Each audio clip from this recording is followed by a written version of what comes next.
Good morning, it's Seli and Shivi on your Weekend Breakfast Show right here on Lyca Radio, and we are joined by a very, very special guest this morning. Raxstar is in the studio. Good morning. Morning. You're looking well nice and snug and warm.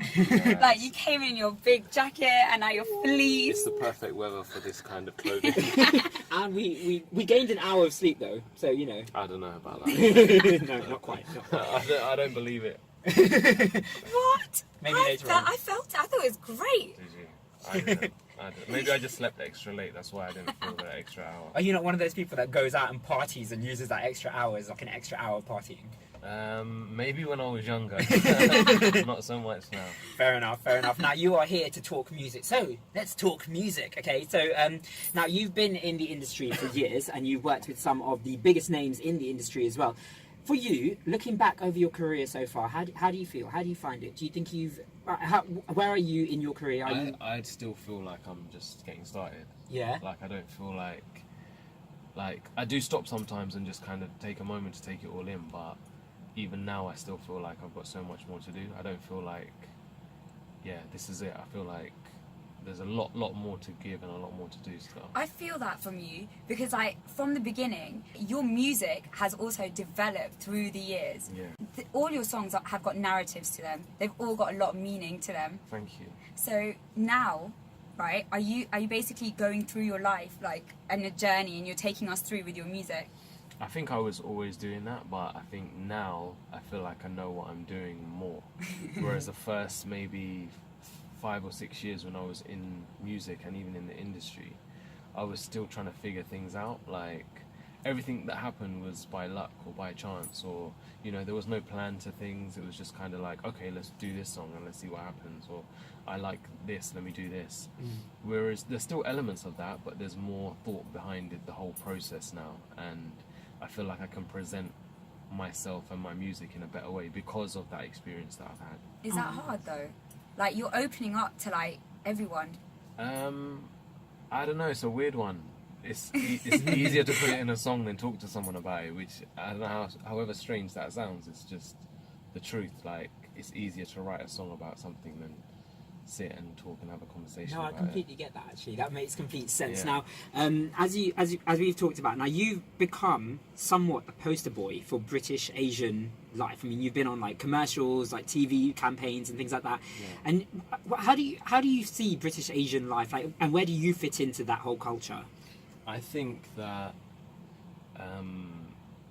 there's influences from. I mean, growing up here and having the influence, like the cultural influences of our parents and you know, our family, like cultural background, and growing up here gives us a very unique point of view.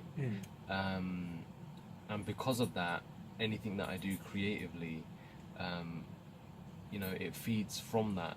And I think that being British Asian is quite a unique thing. Like I've travelled to a lot of different countries and spoken to different people, and I feel like there's a very unique thing that we have here, because a lot of us are second, third generation, like people that come. We're not.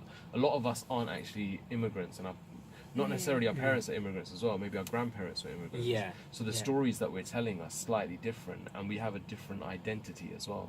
Whereas when you go to different places in the world, America, for example, a lot of Americans are actually immigrants, or their parents were immigrants, and they have a first-hand experience of that cultural clash, whereas we have the experience of, okay, we're here now, but we don't necessarily fit in here, and we don't necessarily fit in back home, so what are we? And I think I like to explore that in my music. And I think it's fascinating, like even reading other people's stories, hearing about other people's experiences in the same kind of vein. It's just fascinating to me. That's what's amazing, because you've sampled songs like from like Adnan Sami, and you've done like Shreya Ghoshal as well. But then you've also got songs like Adele, like you've got Hello, which you sampled in one of your songs as well. And it's really good to see that kind of mix. Like you haven't just chosen one genre and sticking to it. You're kind of exploring everything, which is great. It's everything that I love, and not every. I mean, the funny thing about it is that not everything connects. So like you'll, like I used to do a lot more English stuff when I first kind of started, and not everything connected, because I feel like people I mean, that was also an exploration of my identity, just trying to figure things out for myself. But a lot of people wanted more, something that they felt was unique to us or unique to me, rather than just a pure English song, which anyone could kind of do, regardless of what the meaning was and how they could connect to it. Something else extra just gives them something to kind of, you know, say, okay, I can connect to that at a deeper level.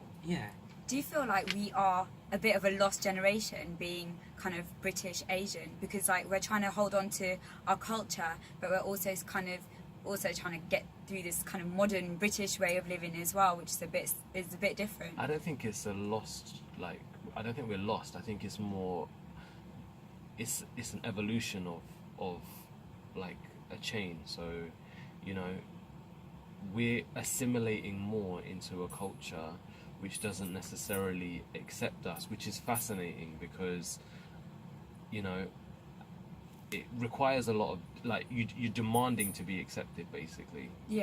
And I the more I've read about it and the more I've learnt about it, the more I feel empowered by that, rather than looking at people like, please accept me for who I am. It's like, no, you will accept me because I'm a product of my environment. I'm a product of where I was born, where I was raised, and a product of where my cultural background is. And that's a unique thing. And so I don't think we're lost. I think we're still trying to figure it out. I think we are. We're still trying to figure it out, but we're getting there, and it's just a growth from where we were. So you'll see, I mean, people see it in their own families, like how things change. Sometimes it's a sad thing because they lose a lot of what is beautiful about their culture. Of course. So That's true. I think, you know, it's up to us as a generation to not lose that and to find a balance between the two. The balance is really, really important. So I think it's like that's the biggest thing I would say. Like, when you lose everything, then that's when you're kind of lost. I mean, you do it really well in your music with your Punjabi and your English. Like, how has like your language developed? I mean, have you been born and brought up learning Punjabi, or have you like kind of? So that was always spoken in the house with family members and with my family when I go back to India and stuff. I was always brought up speaking Punjabi, but I think I didn't really integrate it into my music as much until I did it a couple of times, and the reaction that I got was just amazing. Like, people wanted more of that. So I'm a bit of a contrarian, so when people wanted more of it, I kind of went the opposite way. You're a rebel. I don't know. I just don't like, you know, just. It's good to keep giving people what they want. I mean, I don't know. I am a little bit of a rebel, but I kind of went the other way. But then I slowly started. I need to feel it myself first. I don't like people telling me what to do. So. Now, our Punjabi hit of the hour is one of your new songs from your new album, Glass Ceiling, your debut album. It's called Keikogi. Now, do you wanna give us a bit of an introduction to this song before we play it? So this is produced and featuring The Prophecy, an amazing talent from North America. We've worked on quite a few songs together. Most of the songs that we've done in the past have been quite sad. Just like emotionally sad. Just sad. Emotionally, sentimental, just like really like kind of, you know, heartbreaking songs. From real life experiences? A bit of this and that.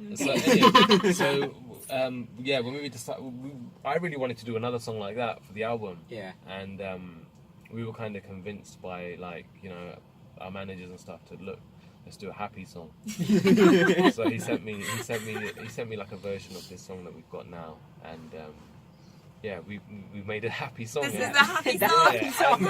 And people love it. So I'm really, really grateful for the connection that people have had to it. But it's a happy song from me and Prophecy, which is a rare thing. Nice. Well, we're going to play it right now. It's a Punjabi hit of the hour, and straight after this we'll be back talking more about Glass Ceiling. Raxstar, Prophecy. दुनिया में देख लिए कुड़ियां बतेरियां पर तेरी जही लभी मैनू ना. I ain't ever been that lucky when it comes to women, but you came and I've forgotten every scar. नियारा हुणे तू मेरे दिल दी दवा कीता दर्दां दूर सदा रवां तेरे नाल लिखा मैं तेरा नाम जिन्नी वारी आउणे मैनू सा खड़े होई था तू भी साडे राह विच आ चन कट दिए तू तेरे पे मैं तानी मुंडे मर दे की करगी तू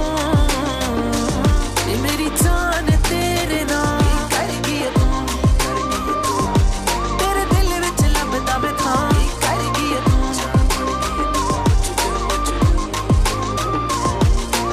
दुनिया में वेख लईए कुड़ियां बथेरियां पर तेरी जही लभी मैनू ना I ain't ever been that lucky when it comes to women, but you came and I've forgotten every scar. I'll come to where you are, catch a plane for your love. Just send me your location, I'll pay la baloo mera. Tere piche ne hayar munde lagda nahi dar mainu. Munde te bandeyan ch hunda bada fark tenu. Wakhawa galan ne sachiyan ne oh jhoot marya. Tere te akh rakhi rooh tere naal ya. Tere pyar ne munde nu bagaadta. Lawa sa tere naa te tu meri jaan ya.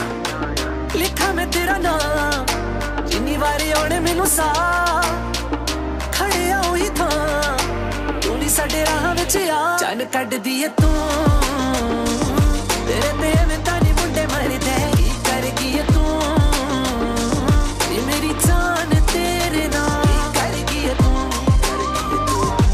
तेरे दिल विच लभदा मैं था करगी तू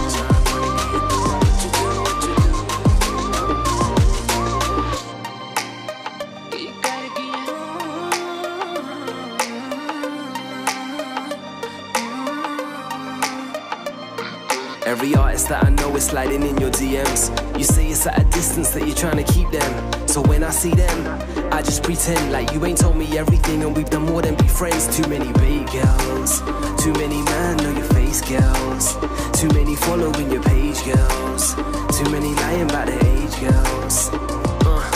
तू तो सब तो सच्ची नहीं हो झूठ मारिया ताइयों अख तेरे ते रखी रूह तेरे नाल या तेरे प्यार ने मुंडे नू बगाड़ता लवां सा तेरे नां ते तू मेरी जान या लिखा मैं तेरा नाम जिन्नी वारी आने मैनू सा खड़े आओ ही था तू नहीं साडे राह विच आ चन कट दिए तू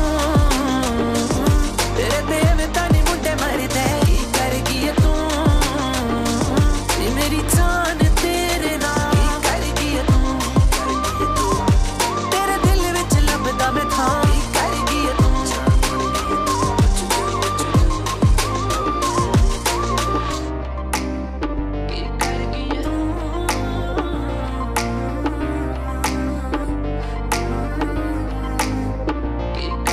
दुनिया में देख लिए कुड़ियां बतेरियां पर तेरी जही लभी मैनू ना I ain't ever been that lucky when it comes to women, but you came and I've forgotten every scar.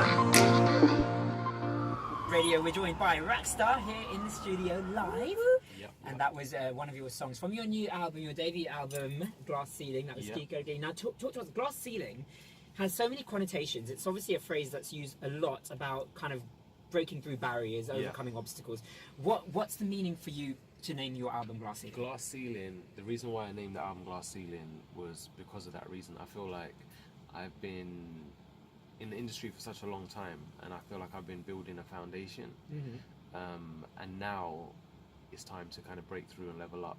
So that the concept for the album was to create a project which could connect with as many people as possible and allow me to kind of level up and break through a glass ceiling. And do you feel that is it a sense of achievement at this moment where you've released this album? I feel like it takes time. I do feel like a big kind of a relief that it's finally out, because I've been working on it for such a long time. But I feel like music, the impact of music takes time. You can't just tell straight away. As soon as something's out, you can't tell straight away, in my opinion. I feel like you need to give it a while. So I think it's still marinating at the moment.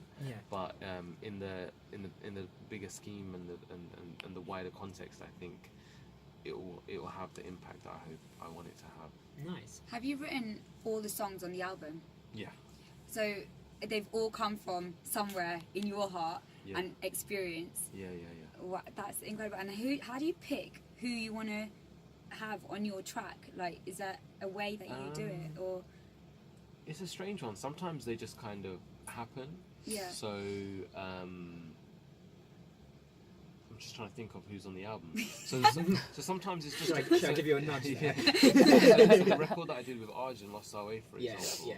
I had the concept of the song, what I wanted to write, and it was just going to be a single. But then, the more I started working on other songs, I was like, this would be a great kind of lead single for the album. The song with Prophecy as well. It was just, we've worked on a bunch of songs, so we've got loads of different songs, and it was just like, I really wanted him on the album. Yeah. Because I've been featured on his projects, but I haven't had anything from him on mine, so I really wanted him on that. There's a record that I've got called Temptation with a singer called Samika. She's amazing, a really, really talented singer from North America. And that song was kind of done, and she was in the UK, and we were in the studio, and I played her a couple of songs, and I was like, what do you think of this? And she heard it, and she was like, I love it. So we worked on that together. There's a song I did with Humble the Poet. How did that come about? So that song was kind of done, and I was like, it needed something else. And just the concept of the song's called Focus on the Now. So it was about, I was reading Eckhart Tolle's book, The Power of Now, and it's basically about, you know, not focusing on the past or the future, just focusing on the current moment, and just being present. And Humble is such a inspirational figure in social media and just as general, like reading his books and stuff. I was like, he'd be the perfect person to put something on this song. So I sent it to him, and luckily he loved it, and then he wanted to jump on it. So yeah, it's weird. Sometimes it's just kind of, you're in the studio together and vibing, and something will happen, and sometimes it's like that person will be the right person, and sometimes they agree, sometimes they don't. But creative clashes. Sometimes not that I've experienced that. I think I do that more with other people rather than the other way around. So someone will send me something, and I'll be like, let's work on something else. Maybe I'm a bit more picky in what I do. Nice. Now, every guest that comes onto our show plays a little game, and this time we've changed it up a bit. So we've got a game for you, and basically it's called Who Sung It, first of all. Okay, that's the name of it. I feel like I'm going to be good at this. So what we're going to do is we are going to read to you. Well, we're going to read to you. You're probably the most confident guest ever. So this is how it goes. We're going to read you some lyrics, okay? Now, they're either from your songs or they're from artists who you've worked with songs.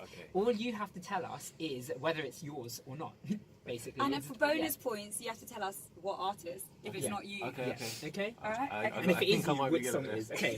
So, Seli, do you want to start with the first one? Yeah, go on. Okay, so, why do you let your beard grow long? That don't deserve an answer. That's mine from Ego. Yeah. Yes. Okay.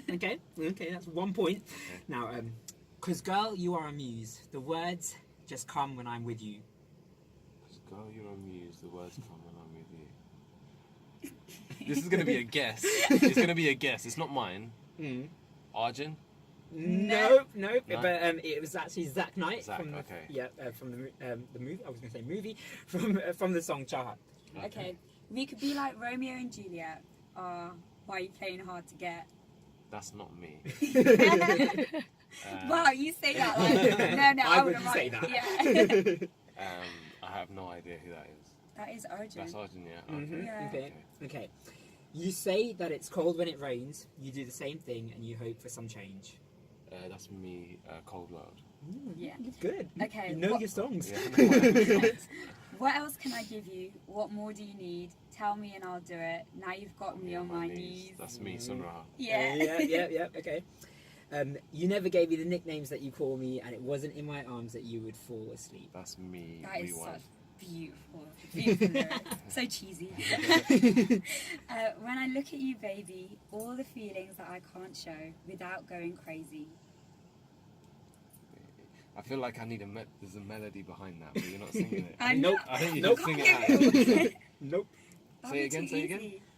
When I look at you, baby, all the feelings that I can't show without going crazy. When I look at you, baby, feelings I can't show. I'm crazy. I know this song. I know you do. I know this song. I know you do. It's someone you've worked with. Mate, I've worked with so many people. Exactly, that doesn't really help. Okay, I'm going to have to forfeit, I don't know. It's actually Mickey Singh. Okay, and the final one, you're doing so well so far with your own song. So when I see them, I just pretend like you ain't told me everything, and we've done more than be friends. That was from Keikogi, which you just played. Yes. You did really well on that. We have my own songs. I'm not gonna lie, we have had artists who didn't recognise their own songs when you read their lyrics back to them. Maybe they didn't write them. That's why they didn't recognise it. Yeah, you see, when you feel every word, you know, right? You know what you've written, then you know, yeah. It's true. Now, where can people get Glass Ceiling from? Glass Ceiling is available at every online digital platform, whichever one you use. So yeah, streaming sites, download sites, all of that stuff. We're gonna have some physical copies available soon. But yeah, everywhere. So check it out. Shivi and Seli, like a radio. Weekend breakfast.